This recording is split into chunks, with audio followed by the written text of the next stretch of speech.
Magandang araw sa ating lahat mga idol at masayang pagbabalik sa ating munting channel. Panibagong spear fishing adventure na naman tayo. Muli tayong namana at dumayo dito sa Divinuevo Island. At ito yung mga nahuli natin at naging kaganapan sa ating 2 araw na pamana.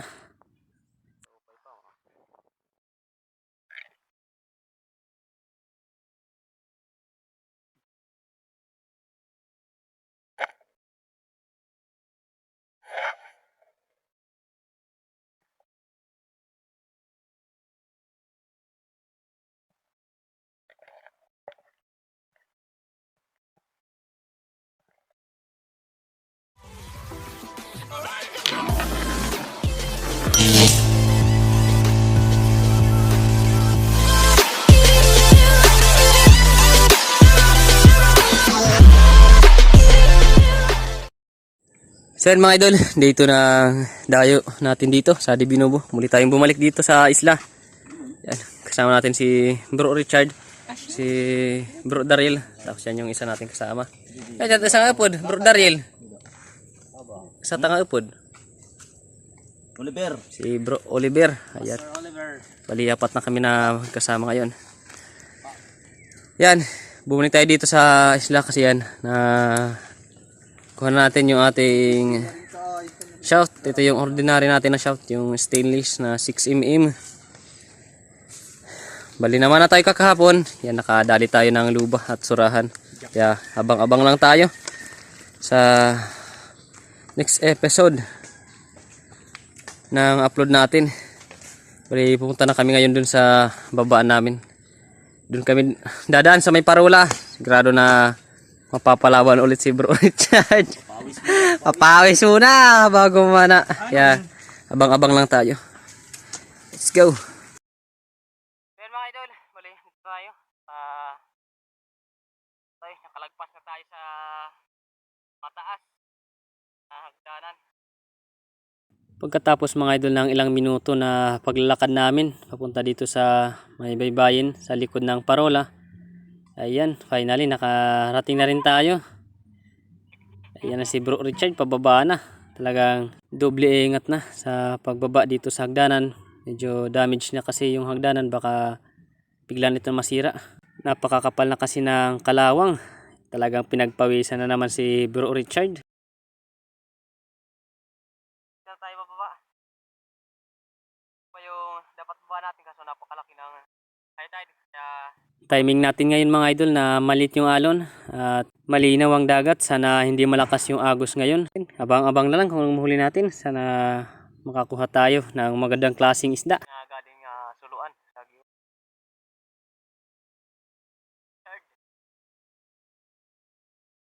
Abang-abang lang tayo kung mahuli natin. Sana makakita ulit tayo ng GT. Sana mapana natin. Abang-abang na lang. Sasabayan lang namin ngayon yung agos. Saan yung agos? Okay. Go! Ito yung ginagawa namin mga idol pag malaki talaga yung high tide. Dito pa kami sa mababaw na parte. Naglalangoy na kami para pakarating natin sa malalim na parte. Agad na tayo na mag-reel ng ating pana. Malikot kasi at malakas yung agos dito sa mababaw na parte. Kaya kinilangan muna natin na lumangoy papunta dun sa may malalim na parte. Talagang namumuti yung dagat sa alon.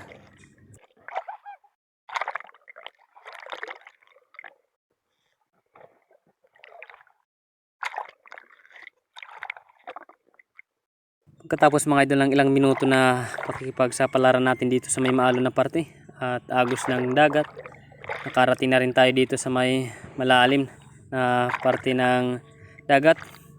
Dito na medyo kumalma yung agos at agad na natin na nireel yung ating pana para sakali na makakita tayo ng magandang klaseng isda o pwede natin iulam, agad na natin ito na mapapana.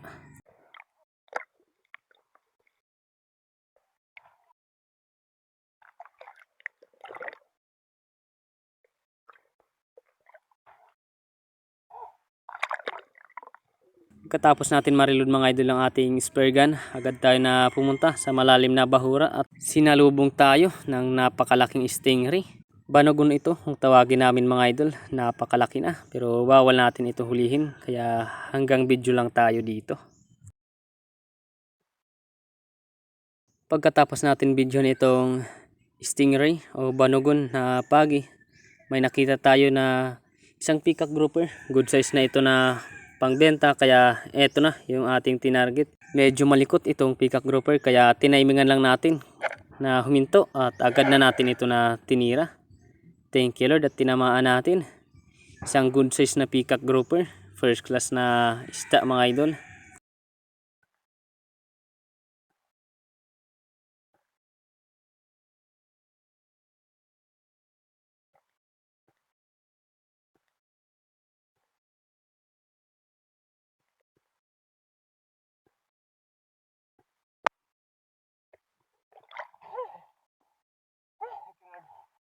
Unang huli natin.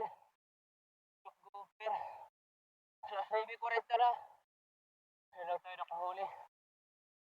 Tanda na ngayon yung isang panis na. Kaya kumuha lang tayo. Ayos na ito.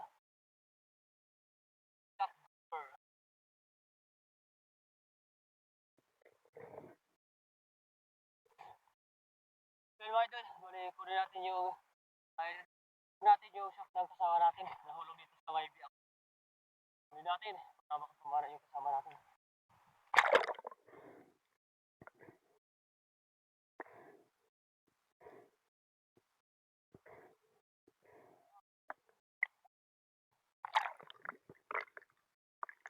Dito mga idol, i-recover natin ang shaft ng kasama natin. Shaft ni Bro Oliver. Wala kasing tali yung kanyang shaft, kaya pumana siya ng labahita at nahulog ang kanyang shaft dito sa biak. Kaya kinuha natin. Tayo lang kasi yung nakakasisid sa biak na ito. At ayan, finally nakakuha na natin. Medyo maliit yung shaft. 2mm, 2.5 na shaft yung pinulot natin na shaft ni Bro Oliver. Ayos na't makakapamana naman si Bro Oliver ng mga labahita.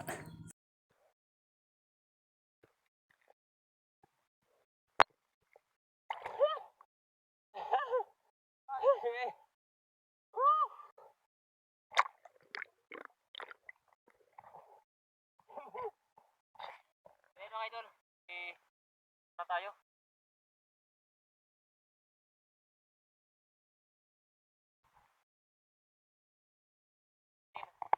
Piraso, hindi natin nabigyan piraso na isda. Lang yung nabidyo natin. Umana pa tayo bukas. Sana makahuli tayo. Natin ngayon, iluluto ko na lang natin. Umana na. Daryl. Yun na yung taga na pinana natin. Hindi na lang. Dala natin yung pana ni Bro Daryl. Yung ano natin, i-retrieve itong isda. Matatanggal na talaga. Kaya agad ko lang na pinana. Tayo, pagbalik natin, tanggal na yung isda dun sa shaft natin. Kaya din lang, pinana muna natin bago natin iwanan ito. Baga-baga, utagan. Rin yung Ariel. Bukan.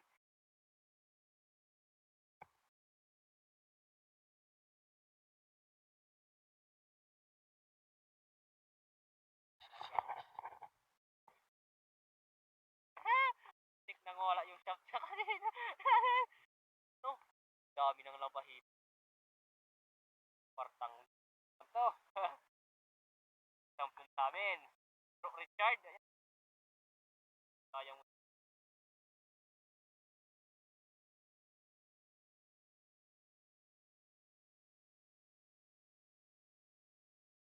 kuhan daw sa atin kanina itong Diamond Tribal, kaso di natin ito nakita. Focus kasi tayo dun sa mga nakita natin nung nakara na lips sa biak.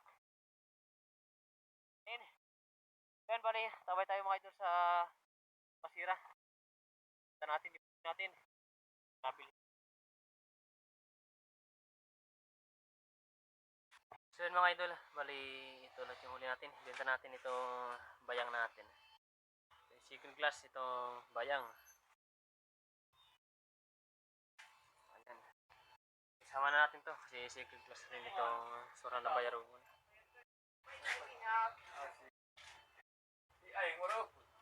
Ayan. Kulang ng isang guhit para mag 2 kilo. Ito naman yung first class natin. First class natin, 2 piraso lang din.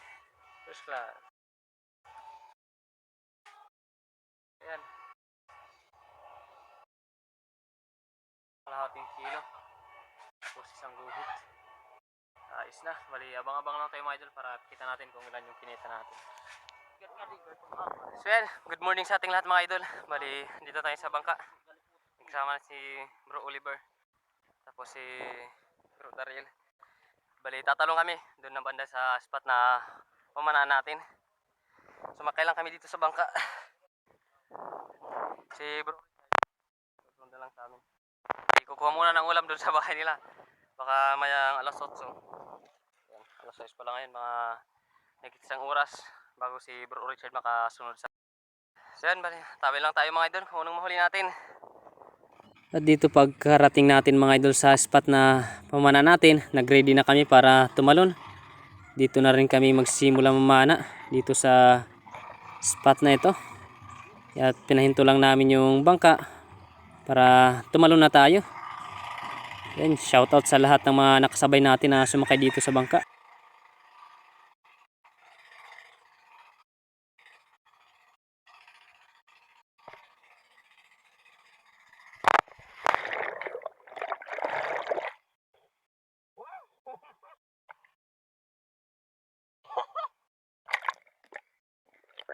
Thank you, Lord.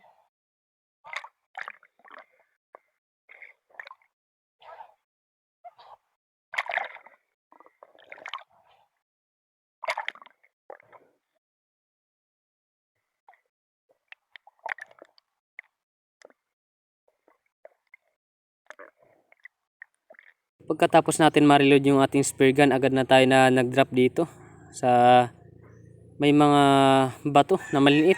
May nakita kasi tayo na isang grupo ng mga indangan o labahita. Nagbabaka sakali tayo na dito tayo una na makahuli ng isda. Nagtago lang tayo, baka may iba pa na isda na andyan lang sa paligid na nagtatago. Kaya dito, naghintay lang tayo ng tamang pagkakataon na makapili tayo ng isda na papanain natin. At eto, may nakakita na tayo at nakapili na tayo ng isda na papanain natin, kaya agad natin ito na tinarget. At ayun, sa pool mga idol, isang good size na indangan o labahita.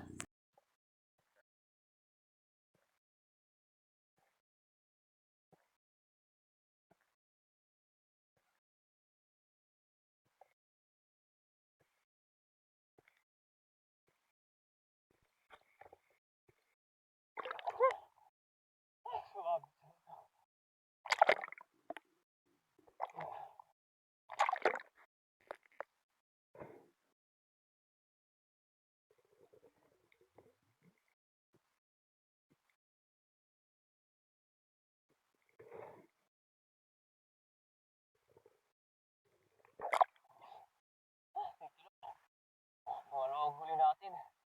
Ang labahita o indangan, sumabit sa bata. Buti lang kung sa ito na natanggal.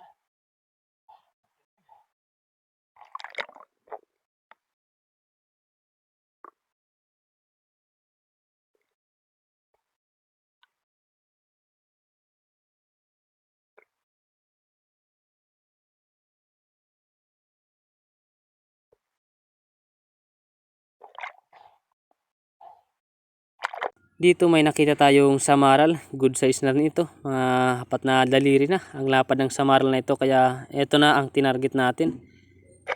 Agad na natin natinira. Thank you Lord, maganda yung patama natin.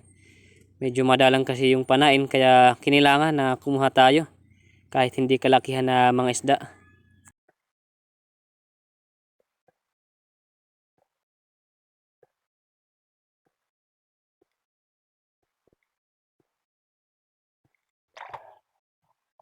Samaral.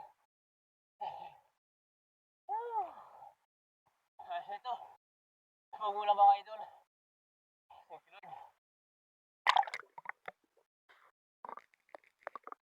Sa dive natin ito mga idol, may nakita yung good size na lubayan. Second class ito na isda. Kaya tinira na natin. Wala kasi tayo makita na ibang isda na pwede natin mapana. Kaya ito na lang ang tinira natin. Ayos na rin ito na pangdagdag sa huli natin at pangbenta. Isang good size na lubayan kung tawagin namin ang isda na ito.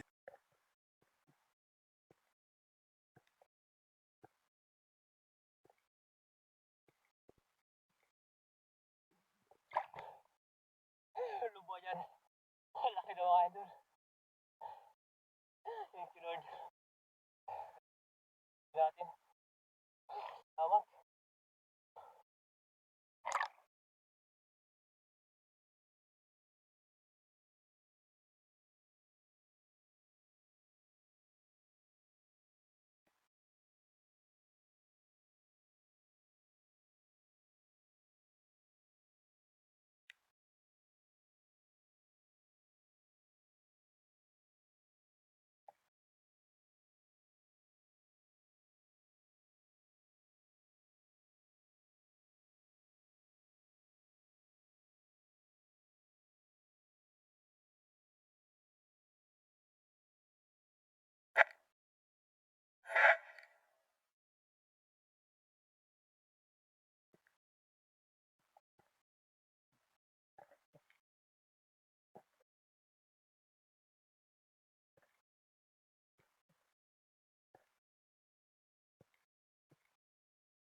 Mga idol. Isa. Wow.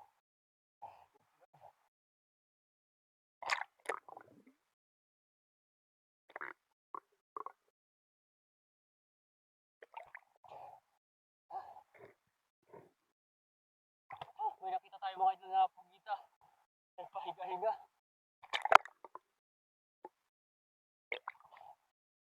Try natin hulihin.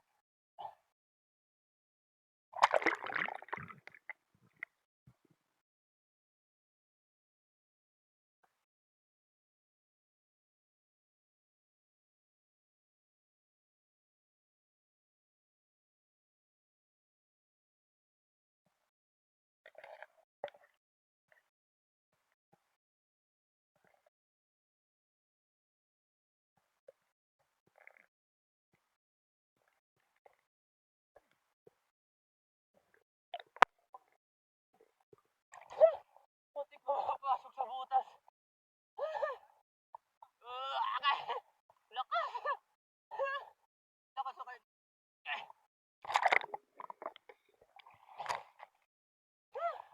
idol. Lord! Kadra dito yung adobo sa pugita.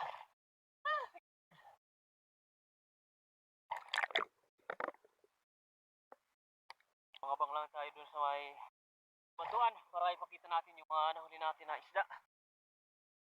Yan mga idol, hali, ito yung huli natin. At yung iba natin na nahuli, na bituan. Hindi pa itong pugita makapasok sa butas. Hindi na lang, hawakan natin dito. Nawa na coral trout, di natin na-video pagpana. Palanganin na kasi yung pagupin natin ng camera at yung hangin natin. Na lang natin ita para sigurado na dalawang tao.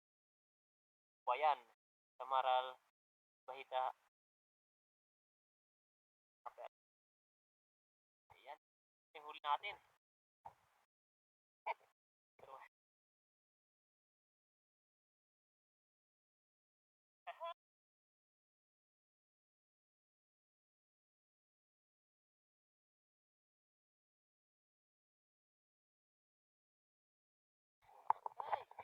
jackpot. Talagang nangingitim na naman. Mama,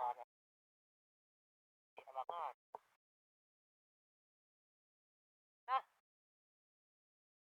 ng lambat. Ang dami. Yan, bali, tabi lang tayo mga idol sa Labasira para ibenta natin agad yung mga nahuli natin. Alaman natin kung saan yung kitain natin sa unang dive natin ngayon. So yun mga idol, bali, ito lahat yung nahuli natin. Pili natin itong mga first class natin na isda.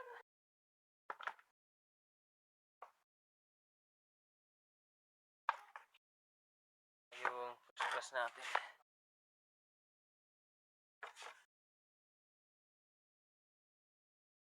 One and one fourth.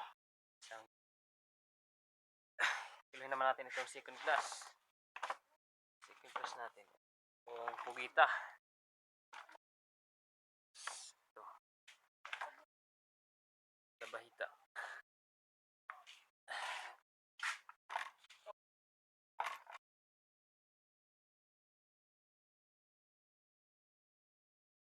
Yeah. 2 and 3/4 mga idol yung second class natin na isda. Ayos na. Laking ano na. Timbang. Bali, abang-abang lang tayo para kita natin kung ilan yung kinita natin ngayon sa umaga na pamana natin. So yun mga idol, bali ito yung kinita natin sa isang araw natin na pumana.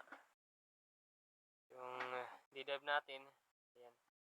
Yung first class natin na naibenta, 1.3 times 250, 320 yung kinita natin. Tapos yung first class natin ngayong hapon na pumana, 1.350 times 250, 337. Bali, ayan, ito yung kinita natin. Yung second class natin na nahuli kaninang umaga, tapos ngayong hapon. Yan, 510. Nakabuho naman, may 1,172 tayo na kinita. Pasensya na kayo mga idol, yung pamana natin ngayong hapon, hindi natin na-videohan yung mga nahuli natin. Palagi wrong timing yung pakakita natin ng isda. Alanganin na yung oras natin para i-open yung camera. Kasi palis na yung isda, agad lang natin itira. Pasensya na mga idol, babawi lang tayo sa susunod na adventure natin.